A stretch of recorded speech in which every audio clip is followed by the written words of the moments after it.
Daily current affairs के important question जो कि फुल पत्ती वाली क्लास का रिवीजन है ये। तो पहला क्वेश्चन है, विश्व बैंक के लॉजिस्टिक परफॉर्मेंस इंडेक्स में इंडिया कौन से स्थान पर है? तो इसमें इंडिया है जो 38वें स्थान पर है। इसमें टोटल देश कितने थे? तो टोटल देश इसमें 139 थे। पहला स्थान इसमें सिंगापुर को मिला है, सेकंड स्थान फिनलैंड को मिला है और लास्ट स्थान इसमें मिला है 139, तो ये अफगानिस्तान को मिला है। और 2018 में इंडिया की रैंक थी 44, 2014 में थी 54 और अब की बार है 38। फिर है, जहाँ पे लॉजिस्टिक लागत कम हो, आधारभूत संरचना अधिक हो, ऐसे राज्य ऊपर होते हैं रैंकिंग में। और पीएम गति शक्ति योजना का उद्देश्य भी यही था, लॉजिस्टिक लागत कम करना और आधारभूत संरचना में वृद्धि करना। तो पीएम गति शक्ति योजना कब तक चलेगी? तो 2024-25 तक चलेगी। फिर है, इंडिया और सिंगापुर के बीच अभ्यास होता है, उसका नाम है बोल्ड कुरुक्षेत्र। फिर है, वन्य जीव संरक्षण बॉन्ड किसने जारी किया है? तो वन्य जीव संरक्षण बॉन्ड विश्व बैंक ने जारी किया है। किसके संरक्षण के लिए? तो ब्लैक राइनो के संरक्षण के लिए जारी किया है। और 1944 में ब्रिटेन वुड सम्मेलन हुआ था, तो दो संस्थान की स्थापना हुई, एक IMF है, दूसरा WHO है। WHO का हेडक्वार्टर वाशिंगटन DC है और WHO का दूसरा नाम IBRD है। और IMF और WHO को जुड़वा बहनें भी कहते हैं। वर्ल्ड हैप्पीनेस में इंडिया की रैंक 126 है। रैम्प योजना है जो MSME के लिए है, विश्व बैंक इसमें हेल्प करेगा। ग्लोबल यूनियन इंडेक्स 2023 में इंडिया तीसरे स्थान पे है, पहले स्थान पे USA है, सेकंड स्थान पे इसमें चाइना है। सर्वाधिक AI निवेश वाले देशों में इंडिया की रैंक है जो 5वीं है। नेक्स्ट क्वेश्चन नंबर 2 है, 30वें राष्ट्रीय पंचायत दिवस समारोह कहाँ आयोजित किया जाएगा? तो ये कौन सा नंबर का है? ये 30वें नंबर का है राष्ट्रीय पंचायत। तो ये मध्य प्रदेश में इसका आयोजन किया जाएगा। इसके अंतर्गत चीफ गेस्ट होंगे प्रधानमंत्री। और स्थानीय स्वशासन का जनक कौन था? तो स्थानीय स्वशासन का जनक रिपन था।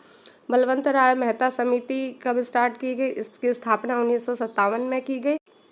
जो त्रिस्तरीय पंचायत राज थे की स्थापना किसके आधार पर की गई? तो रिपोर्ट थी बलवंत राय मेहता समिति, इसके आधार पर की गई। और इसकी शुरुआत कब की गई? तो इसकी शुरुआत की गई 2 अक्टूबर 1959 को। और कहाँ पे की गई? तो राजस्थान के नागौर ज़िले से। और इसको जवाहरलाल नेहरू द्वारा इसकी शुरुआत की गई थी। ये नाम इनका याद रखिएगा और ज़िला और राज्य का नाम याद रखिएगा। और कब स्टार्ट हुई? 2 अक्टूबर 1959 को। 73वां संविधान संशोधन 1992 में हुआ था। और ये पारित कब किया गया? तो 24 अप्रैल 1993 को। इसके द्वारा भाग 9 और आर्टिकल 243 से 243 जोड़ा गया। फिर 24 अप्रैल को कौन सा दिवस मनाया जाता है? तो 24 अप्रैल को राष्ट्रीय पंचायती राज दिवस मनाया जाता है। इस बार का 30वां है 2023 वाला। फिर है, MP में कौन कौन सी योजना है? तो MP में लाडली लक्ष्मी योजना, लाडली बहन योजना चलाई जा रही है। मुरैना गजक को GI टैग मिला है, वो भी MP का है। 5वां खेलो इंडिया यूथ गेम्स MP में हुए इसका आयोजन और विजेता इसमें महाराष्ट्र था। MP का स्थान इसमें तीसरा था। 17वां प्रवासी भारतीय सम्मेलन है जो इंदौर MP में हुआ है। और नेक्स्ट है, भारत का पहला कार्यात्मक रूप से साक्षर जिला कौन सा है? तो कार्यात्मक रूप से पहला साक्षर जिला है मांडला जिला, ये भी MP का है। फिर है, भारत का पहला प्रमाणित हर घर जल जिला कौन है? तो बुरहानपुर MP है। और MP का नया जिला कौन सा है? तो मऊगंज है MP का नया जिला। नेक्स्ट क्वेश्चन है, हीमोफीलिया दिवस कब मनाया जाता है? तो ये 17 अप्रैल को मनाया जाता है। लीवर दिवस है 19 अप्रैल को मनाया जाता है। विश्व हेरिटेज दिवस 18 अप्रैल को। पृथ्वी दिवस 22 अप्रैल को मनाया जाता है। फिर है, अनुसूची 11। तो अनुसूची 11 में 29 विषय हैं और ये 73वां संविधान संशोधन है जो पंचायती राज से संबंधित है। बलवंत राय मेहता समिति है जो त्रिस्तरीय पंचायत राज के जनक है बलवंत राय मेहता। तो जैसे क्वेश्चन आएगा त्रिस्तरीय पंचायत राज के जनक कौन है? तो बलवंत राय मेहता हैं।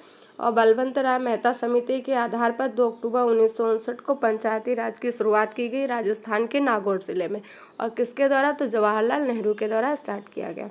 आर्टिकल 243 के किससे रिलेटेड है? तो राज्य निर्वाचन आयोग से संबंधित है। ग्राम पंचायत का गठन किस आर्टिकल में बताया गया? तो आर्टिकल 40 में। ये DPSP में रिलेटेड है। फिर एक केंद्र निर्वाचन आयोग, आर्टिकल 324 केंद्र वाला आएगा तो 324, राज्य निर्वाचन आयोग 243 के। क्वेश्चन नंबर 3 है, इसरो ने PSLV C-55 रॉकेट से किस देश के TELEOS-2 को और ल्यूमेलाइट 4 उपग्रह को अंतरिक्ष में स्थापित किया है?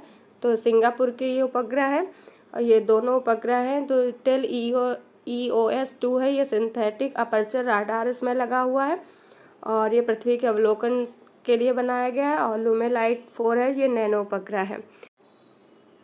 PSLV का फुल फॉर्म होता है पोलर सैटेलाइट लॉन्च व्हीकल और PSLV को ही इसरो का वर्कहाउस कहते हैं। फर्स्ट उड़ान PSLV की 1993 में हुई और इस उड़ान का नाम था PSLV D1 और इस बार की 57 नंबर की उड़ान है, इसका नाम है PSLV C-55 और ये कहाँ से उसने उड़ान भरी? तो श्रीहरिकोटा आंध्र प्रदेश से और इसमें 2 उड़ान है जो असफल हो गई। टोटल कितनी? 57, 2 असफल हो गई तो 55 है जो सफल उड़ान थी। फिर PSLV C-54 ने भूटान का किस देश का उपग्रह लेकर उड़ान भरी है? तो भूटान हो जाएगा। भूटान के कौन से उपग्रह हैं? तो INS-2B है और EOS-06 है। LV-M3 उपग्रह के माध्यम से 36 उपग्रहों को लॉन्च किया गया है। किसके? तो OneWeb के 36 उपग्रहों को इससे लॉन्च किया गया है। टाइफा सैटेलाइट केन्या का पहला उपग्रह है। ओफेक सैटेलाइट, ओफेक 3 है, इजराइल का ये जासूसी उपग्रह है। किस देश का है? तो इजराइल का ये जासूसी उपग्रह है ओफेक 3। SSLV D2 पहली उड़ान इसकी असफल हुई थी। फिर सेकेंड उड़ान में EOS-07 और आज़ादी सेट को लॉन्च किया गया। किन उपग्रहों को लॉन्च किया गया? तो EOS-07 और आज़ादी सेट को लॉन्च किया गया था। किसके माध्यम से? तो SSLV D2 के माध्यम से और पहली उड़ान इसकी असफल रही थी। क्वेश्चन नंबर 4 है, जल शक्ति मंत्रालय द्वारा जारी जल निकायों की पहली गणना के अनुसार सर्वाधिक जलाशय वाला राज्य कौन है? तो सर्वाधिक जलाशय वाला राज्य है पश्चिम बंगाल। पश्चिम बंगाल में कितने जलाशय हैं? तो 7.47 लाख हैं। सेकेंड नंबर पे यूपी है। फिर सबसे कम जलाशय कहाँ है? तो ये सिक्किम में है। और जल निकाय की गणना ये पहली बार ये गणना की गई है जल निकाय से रिलेटेड और ये संस्करण कौन सा है? तो 2017-18 का ये संस्करण है। भारत में जल निकाय या जलाशय कितने हैं? तो 24,24,540 है, जिसमें 60% तालाब हैं। मैक्सिमम झीलें कहाँ पे हैं? तो मैक्सिमम झीलें हैं तमिलनाडु में। जल संरक्षण में पहले स्थान पर कौन है? तो जल संरक्षण में पहले स्थान पर महाराष्ट्र है। नेक्स्ट है पश्चिम बंगाल। तो पश्चिम बंगाल की CM कौन है? ममता बनर्जी हैं और इनकी पार्टी थी तृणमूल कांग्रेस। इसको समाप्त कर दिया गया है। टोटल अभी 6 पार्टी बची हुई हैं और आपको इसमें शामिल किया गया है। गजमित्र पहल कहाँ स्टार्ट की गई? तो पश्चिम बंगाल में। जगदीप धनखड़ पूर्व राज्यपाल थे पश्चिम बंगाल के। सबसे गरीब CM है जो ममता बनर्जी हैं पश्चिम बंगाल की। भारत का पहला प्रमाणित हर घर जल वाला राज्य कौन सा है? तो गोवा है। जिला पूछेगा तो बुरहानपुर MP हो जाएगा। लक्ष्य कब तक का है? 2024 तक का लक्ष्य है। टाइगर जनगणना है, इसके 50 साल पूरे हो गए हैं। टाइगर हैं जो 2022 में कितने हैं? तो 2022 की जनगणना में 3,167 हैं और 2018 में 2,967 थे। तो 200 टाइगर की वृद्धि हुई है। इंडिया की जनसंख्या कितनी है? तो इंडिया की जनसंख्या है 142.86 करोड़ और चाइना की है 142.57 करोड़ और ये 29 लाख की वृद्धि हुई है। 29 लाख ज़्यादा है इंडिया चाइना से। विश्व जल दिवस कब मनाया जाता है? तो विश्व जल दिवस 22 मार्च को मनाया जाता है। क्वेश्चन नंबर 5 है, असम ने किस राज्य के साथ सीमा विवाद को समाप्त करने के लिए समझौता किया है? तो असम ने है अरुणाचल प्रदेश के साथ सीमा विवाद को समाप्त करने के लिए समझौता किया है। असम से कौन कौन से राज्य अलग हुए? तो असम से 1963 में नागालैंड अलग होकर राज्य बना और फिर 1972 में मणिपुर, त्रिपुरा और मेघालय बने राज्य। उसके बाद में 1987 में अरुणाचल प्रदेश और मिजोरम है जो इससे अलग होकर राज्य बने थे। असम के CM कौन है? तो असम के CM हेमंत बिस्वा हैं और अरुणाचल प्रदेश के CM है पेमा खांडू। और ये विवाद कब से चल रहा था असम और अरुणाचल के बीच में? तो ये 1972 से चल रहा था और समझौता अभी हुआ है। मध्यस्थता इसमें किसने की है? तो अमित शाह ने इसमें मध्यस्थता की है। 2022 में नाम से ही घोषणा पत्र आया, जो किसके सुलझाने के लिए था, तो सीमा विवाद को सुलझाने के लिए आया था। इसका नाम याद रखिएगा, नाम से ही है, 2022 में आया था। फिर नेक्स्ट क्वेश्चन है, केंद्र वर्सेस राज्य सीमा विवाद और राज्य वर्सेस राज्य सीमा विवाद हल कराने का अधिकार सुप्रीम कोर्ट के पास है, किस आर्टिकल में, तो आर्टिकल 131 में है। फिर है अंतर्राज्यीय परिषद का उल्लेख किस आर्टिकल में है, तो अंतर्राज्यीय परिषद का उल्लेख आर्टिकल 263 में है। अरुणाचल प्रदेश को कब राज्य का दर्जा मिला, तो 1987 में मिला था दर्जा इसको। और बोमडीला दर्रा कहाँ है, तो बोमडीला दर्रा अरुणाचल प्रदेश में है। डोनी पोलो एयरपोर्ट भी अरुणाचल प्रदेश में है। म्यांमार से सीमा बनाने वाले राज्य कौन कौन से हैं, तो अरुणाचल प्रदेश है, नागालैंड है, मणिपुर है, मिजोरम है। तो ये 4 राज्य हैं जो म्यांमार से सीमा बनाते हैं। गज उत्सव कहाँ स्टार्ट किया गया, तो असम के काजीरंगा नेशनल पार्क में स्टार्ट किया गया है। और किसने किया है, तो द्रौपदी मुर्मू राष्ट्रपति हैं, इनके द्वारा स्टार्ट किया गया है। असम में ही भरोसा ऐप स्टार्ट किया गया है और महिलाओं की सुरक्षा के लिए ये किया गया है। परम कामरूप सुपर कंप्यूटर कहाँ स्थापित किया गया है, तो IIT गुवाहाटी में इसको स्थापित किया गया है। क्वेश्चन नंबर 6 है, वर्ष 2030 तक सरकारी विभागों में 100% EV प्रयोग का लक्ष्य रखने वाला पहला राज्य कौन है। EV का मतलब होता है इलेक्ट्रिक व्हीकल, तो ये यूपी है। कब तक का लक्ष्य है, 2030 तक है। 100% EV का प्रयोग का लक्ष्य रखने वाला कहाँ पे, तो सरकारी विभागों में। तो 14 अक्टूबर 2022 को नीति जारी की गई थी इलेक्ट्रिक व्हीकल से रिलेटेड, इसकी डेट है जो याद रखिएगा। और केंद्र सरकार की इलेक्ट्रिक व्हीकल को बढ़ावा देने की योजना कौन सी है, तो केंद्र सरकार की एक योजना है, उसका नाम है फेम। और ये किसके लिए है, तो इलेक्ट्रिक व्हीकल को बढ़ावा देने के लिए। कब स्टार्ट की गई, तो ये 2015 में स्टार्ट की गई। फिर भारत का 53वां टाइगर रिजर्व कहाँ है, तो रानीपुर टाइगर रिजर्व है 53वां, ये यूपी में है। शुद्ध शून्य उत्सर्जन लक्ष्य कब तक का है, तो 2070 का है शून्य शुद्ध उत्सर्जन लक्ष्य। टीबी हारेगा देश जीतेगा का लक्ष्य 2025 तक का है। ई अमृत योजना इलेक्ट्रिक व्हीकल के लिए है। फिर है ई कुंभ ऐप, तो ई कुंभ ऐप कहाँ स्टार्ट किया गया, तो उड़ीसा में किया गया है। स्थानीय भाषा में तकनीकी पाठ्यक्रम के लिए किया गया है, इसको आप लिख लीजिएगा।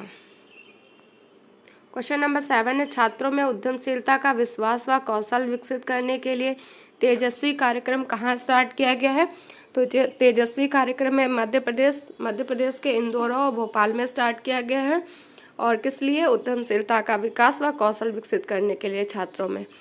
सप्ताह में 3 दिन इसके अंतर्गत है, जो सप्ताह में 3 दिन 40-40 मिनट की विशेष क्लासेस चलेंगी। और ये किस क्लास के लिए, तो 9th और 11th के लिए है।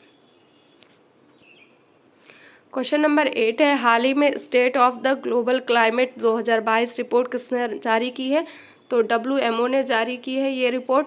और इसे है जो विश्व मौसम विज्ञान संगठन कहते हैं।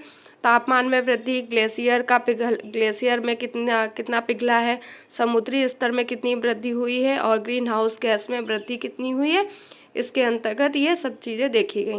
तो तापमान में वृद्धि कितनी हुई, तो 2022 में तापमान में वृद्धि 1.15 डिग्री सेंटीग्रेड हुई है। ग्लेशियर की मोटाई कितनी कम हुई है, तो 1.3 मीटर मोटाई कम हुई ग्लेशियर की। तो ग्लेशियर पिघले हैं, इससे समुद्री स्तर में वृद्धि आई है। ग्रीन हाउस गैसें जैसे carbon dioxide, methane, nitrous oxide, इसमें वृद्धि हुई है। नेक्स्ट क्वेश्चन नंबर 9 है, 21 अप्रैल 2023 को स्टार स्पोर्ट्स ने किसे अपना ब्रांड एम्बेसडर घोषित किया है, तो स्टार स्पोर्ट्स ने अपना ब्रांड एम्बेसडर ऋषभ पंत को घोषित किया है। जियो सिनेमा ने अपना एम्बेसडर रोहित शर्मा को और HSFC ने विराट कोहली को अपना ब्रांड एम्बेसडर घोषित किया है। हर्बालाइफ ब्रांड एम्बेसडर कौन है, तो हर्बालाइफ के ब्रांड एम्बेसडर स्मृति मंधाना है।